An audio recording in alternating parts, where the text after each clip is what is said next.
My name is Renee Lucasen, and I'm a registered nurse, public health nurse for Cass County Health, Human, and Veterans Services.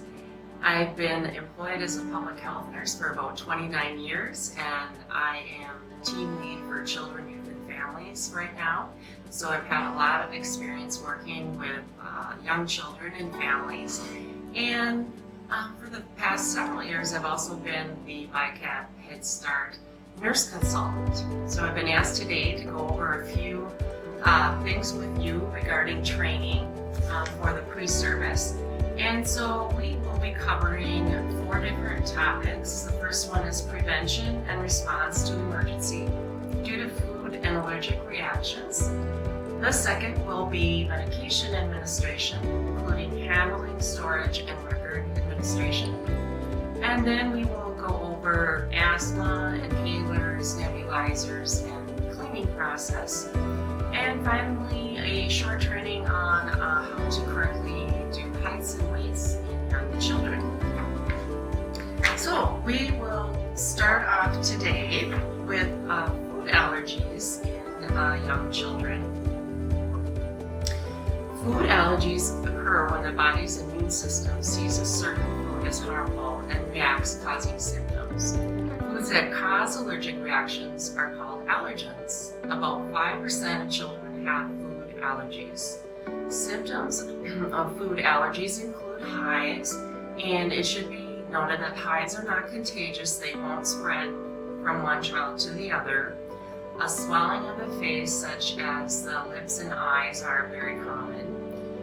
Itchy mouth, swelling of the mouth, a runny nose, sneezing, and coughing, watery eyes, and eczema, commonly around the head and the neck area, and vomiting and diarrhea.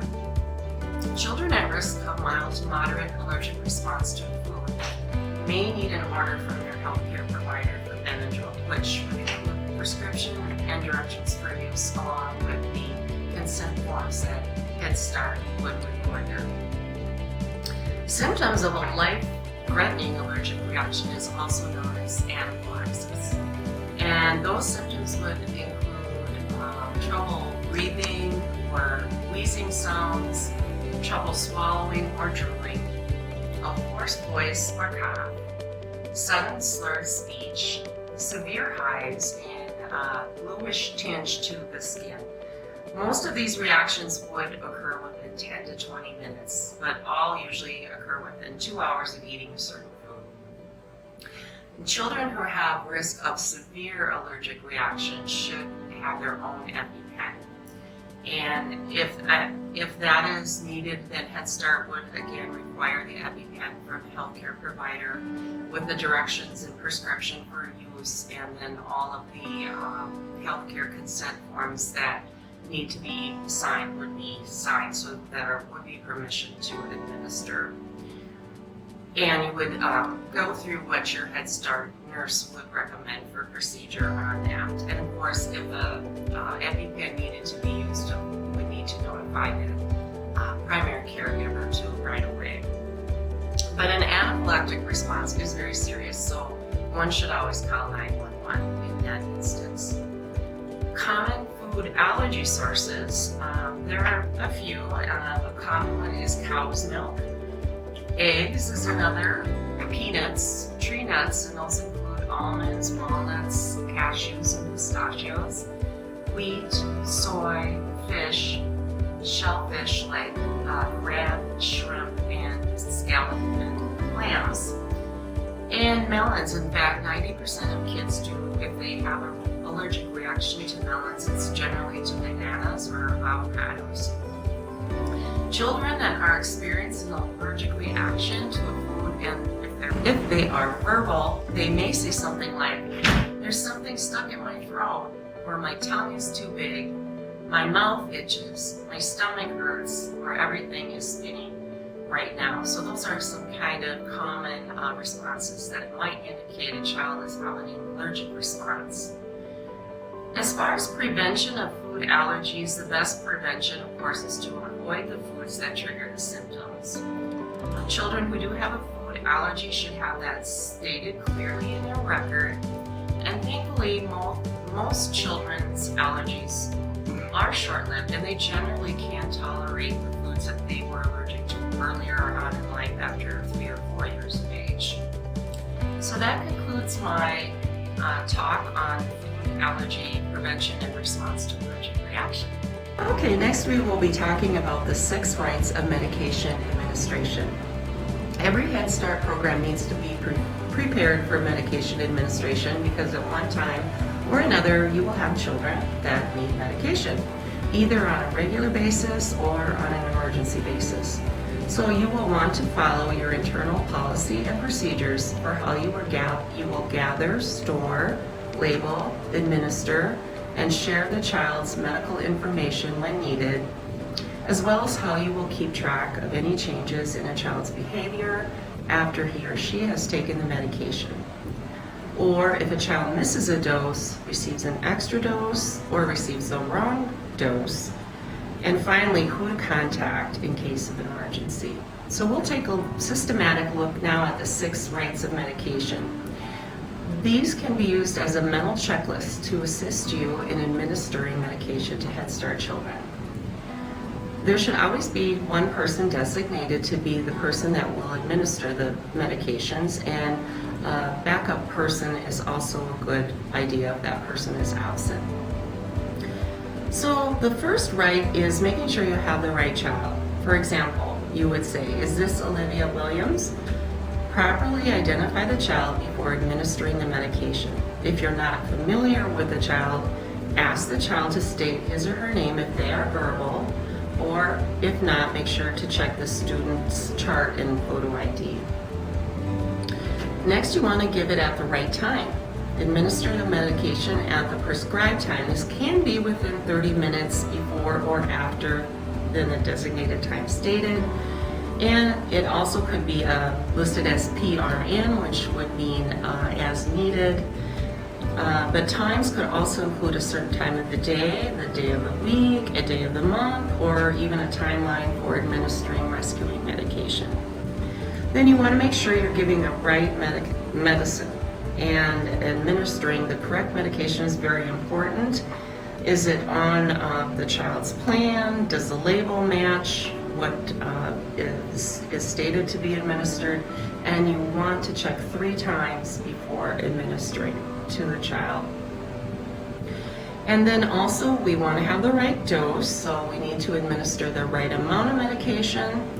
And there are different dosages that could be on the label, including milliliters, milligrams, micrograms, units, drops, or a suspension, which suspension medication you would need to shake up prior to giving. And then, of course, the right route. We want to use a prescribed method of medication administration. We want to make sure we know whether for instance, do these drops go in the ears or the eyes? Does this cream go on the upper part of the body or just the right upper arm? So you really want to dig into that. And examples of the right route include by mouth, drops, ointment, liquid, subcutaneous, aerosol, and rectal administration. Finally, we want to have the right documentation. We want to promptly and accurately document the medication that you've given, so that's very clear what was given and that other people looking at the child's record knows what has happened. And so you would like to make sure you're very clear about your documentation and to document as soon as possible after giving the medication. So procedure for giving meds, as always, we want to start by washing our hands. We want to wash our hands for 20 seconds, make sure we get the back of our hands, underneath our fingernails, our wrists. Sometimes if you could sing Twinkle Twinkle Little Star or Happy Birthday to Me, but it's really important to make sure you wash your hands thoroughly. Then gather your supplies that you need. Giving a medicine is not a sterile procedure, but it is a clean procedure. And you want to always give medicine in a well-lit room so you really can see what you're doing. And try your best not to touch the medication with your hands. We will again check the label for 3 times, knowing the name, the time, the actual name of the medicine, the dose, and the route. And then you will prepare to give the medication, and then again administer according to the 6 rights that we just talked about: the right student, right time, right medicine, right dose, right route, and right documentation. Always be sure to identify yourself and explain what you're doing in layman's terms with the child.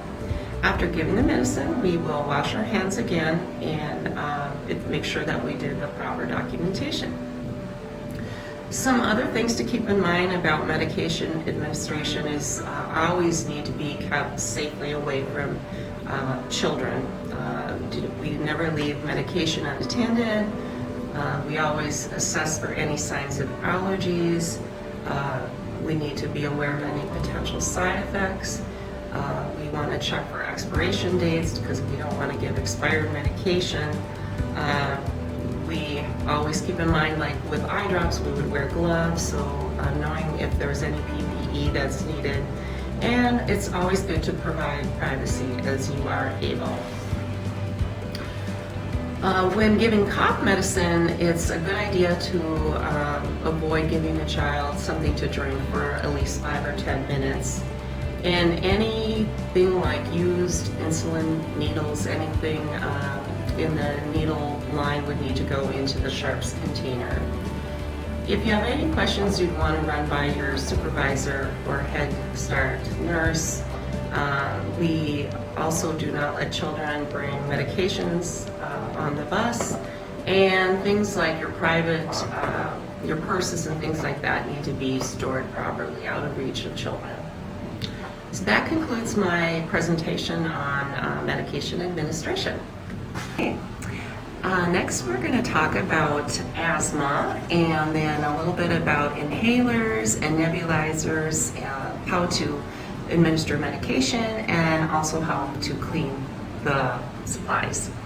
So what is asthma? Asthma is a condition that causes breathing problems.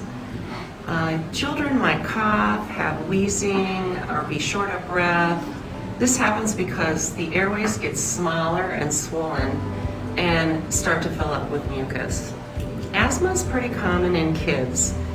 It could be mild and it could also be severe, but with the right medicine and the right care plan, most children can have their asthma managed so they can do just about anything. Nobody knows exactly what causes asthma, but some experts think that it has to do with both environment and genetic dispositions. Normally, when somebody breathes in, the air goes in through the nose or the mouth, down the windpipe, and into the airways of the lungs. And then when you breathe out, the air exits the body into the opposite direction. With asthma, air has a harder time passing through the lungs. The airways swell and they start to fill with mucus, and the muscles tighten around the airways, making the airways narrower and harder to breathe.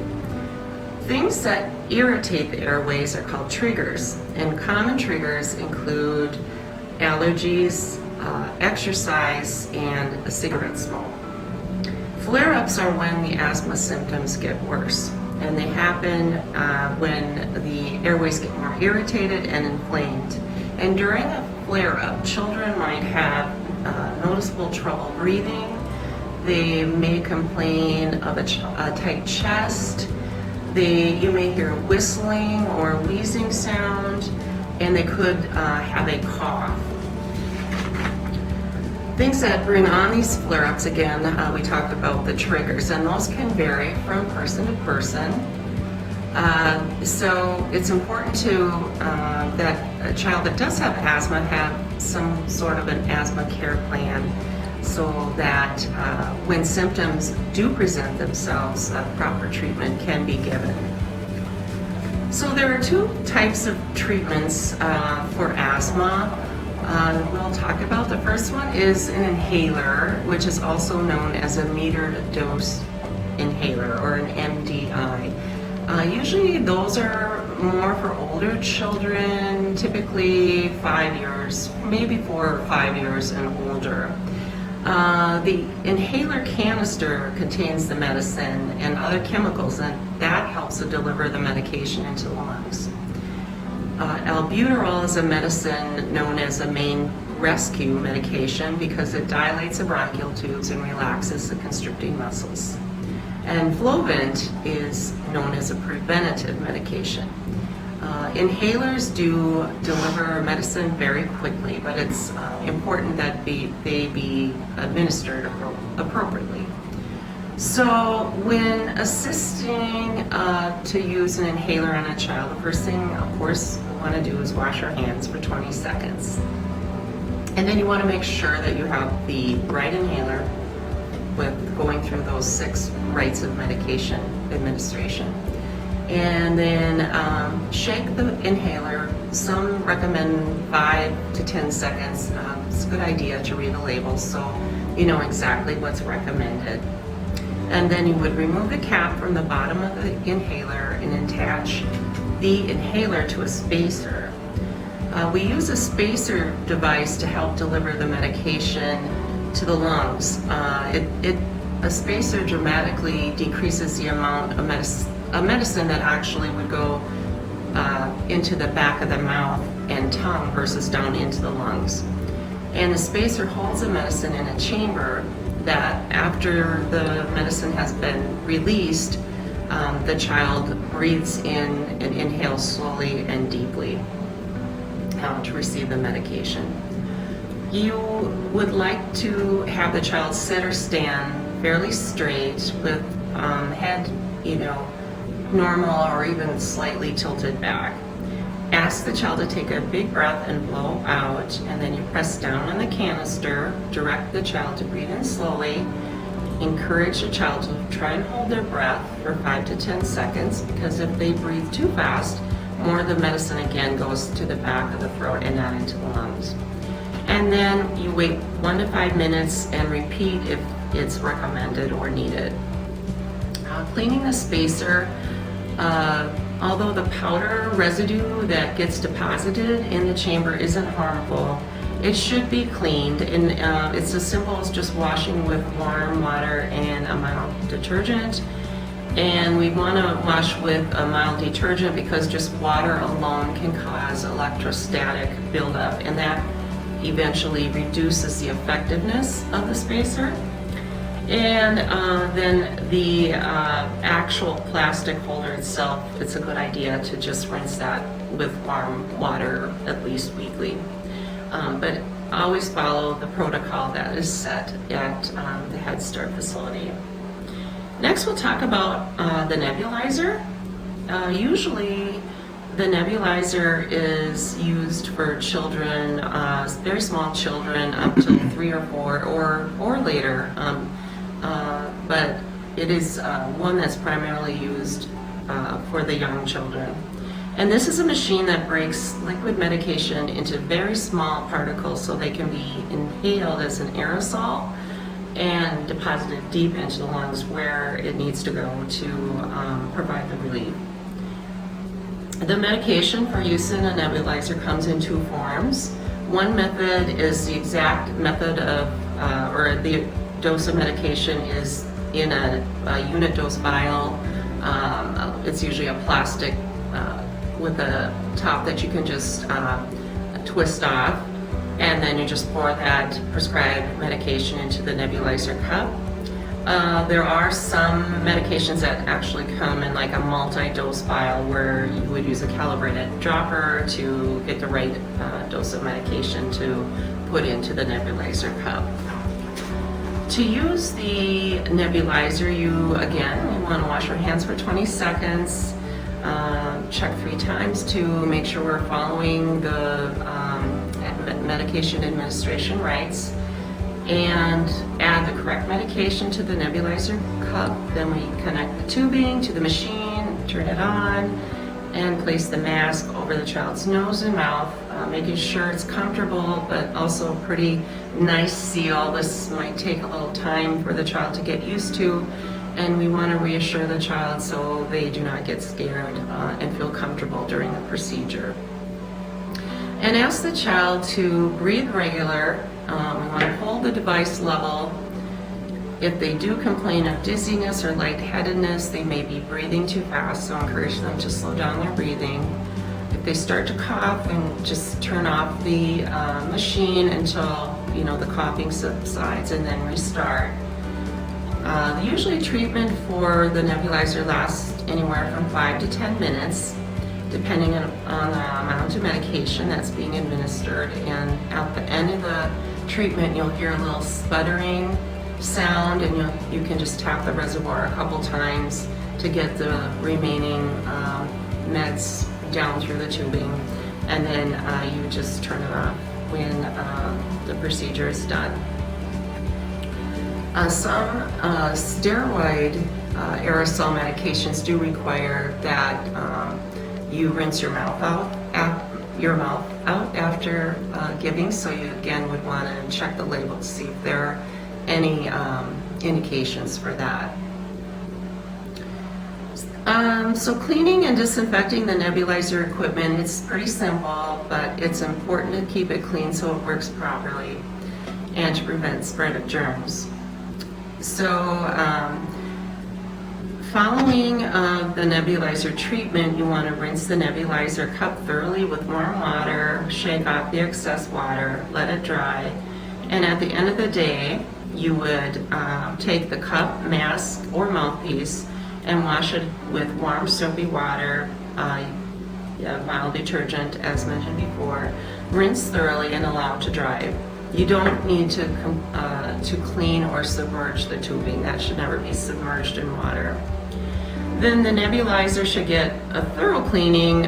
Once a week is a typical recommendation, and so oftentimes that is just cleaning with a vinegar and water solution, and then letting soak for 30 minutes and rinsing well.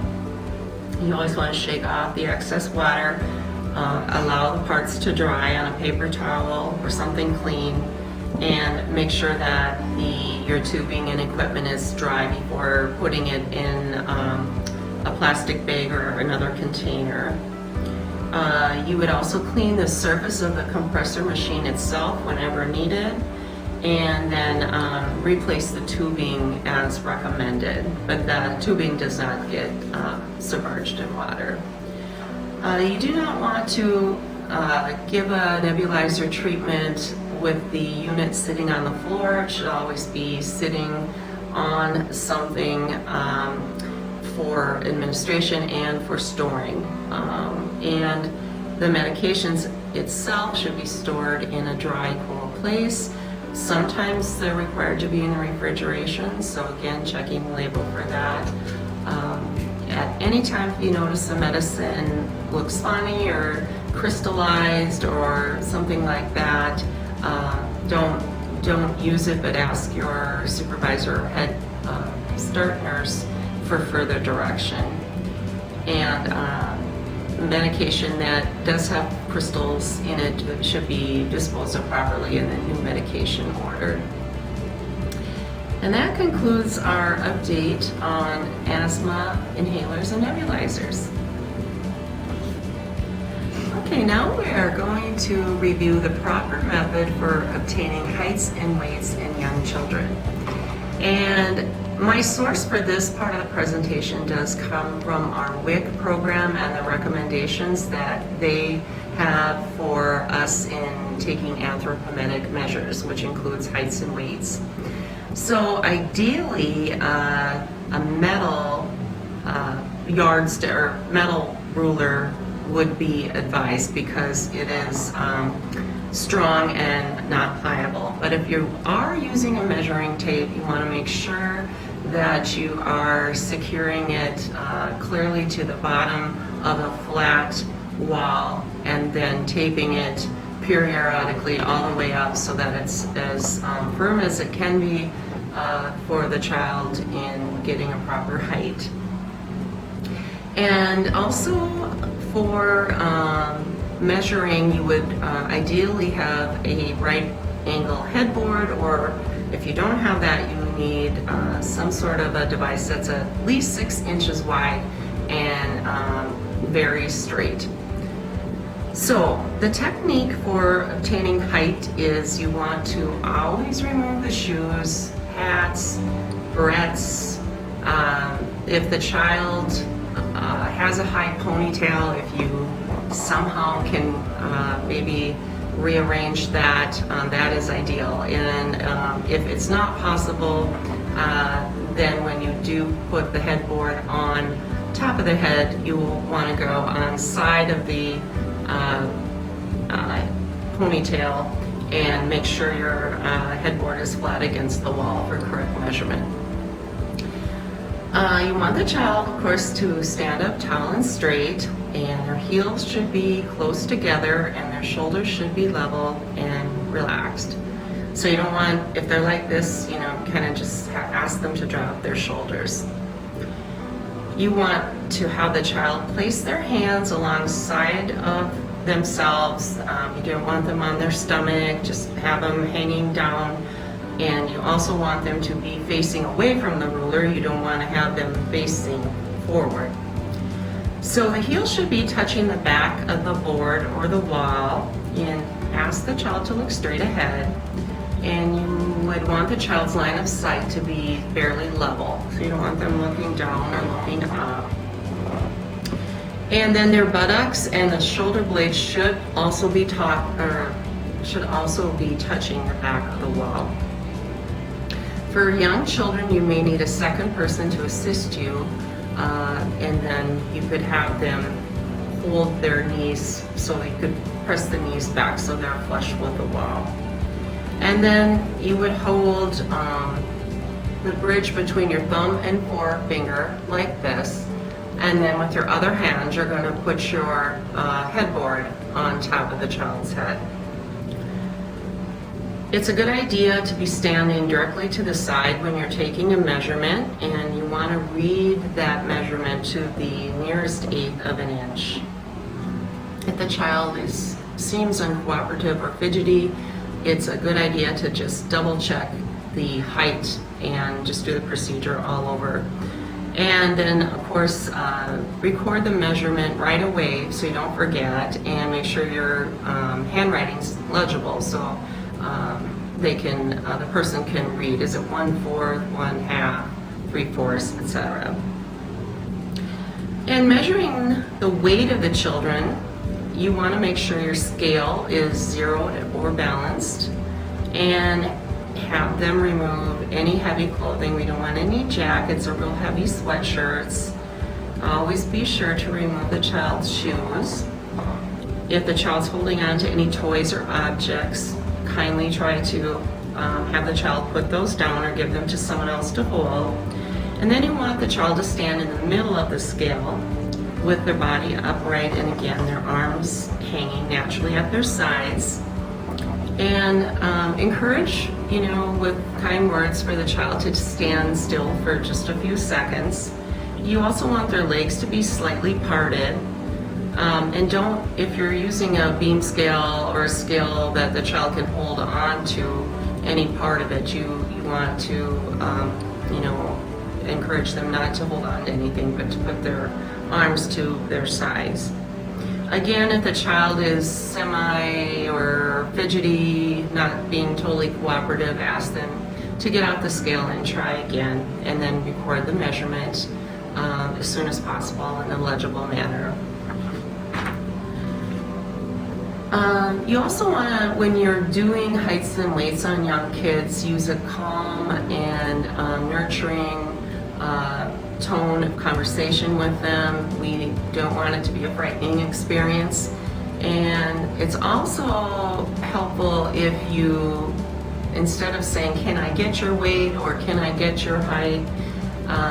Just say, "Well, now we are going to see how much you weigh," or "Now we are going to see how tall you are," instead of giving the child, an option, because then they may be more likely to refuse the procedure. And that concludes my recommendations on obtaining accurate heights and weights in young children.